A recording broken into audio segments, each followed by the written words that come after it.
ইস, এত রোদের মধ্যে মাম্মাম সবজি কত নিয়ে কষ্ট যাও, করে fresh সবজি fresh বিক্রি সবজি করছে। আছে। এত পরিশ্রম করে করে মাম্মামের চেহারাটাও ভেঙে গেছে। যাই মাম্মাম আসার আগে মাম্মামের জন্য ভালো কিছু একটা খাবার বানাই। আরে এই তো বুদ্ধি পেয়েছি, এই হাঁসটাকেই ধরে নিয়ে যাই। মাম্মাম হাঁসের মাংস খেতে খুব পছন্দ করে। এই কোথায় পালাচ্ছিস? দাঁড়া দাঁড়া বলছি। এই তো ধরেছি, চল আমার সাথে।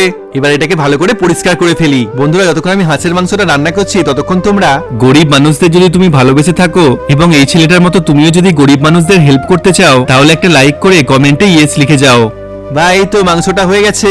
যাক, অনেক কষ্ট করে আজকে সব সবজিগুলো বিক্রি হলো। জ্যাকি কোথায় রে? আমি এসে গেছি। মাম্মাম তুমি এসে গেছো? এবার তাড়াতাড়ি হাত ধুয়ে নাও, তোমার জন্য আজকে আমি হাঁসের মাংস রান্না করেছি।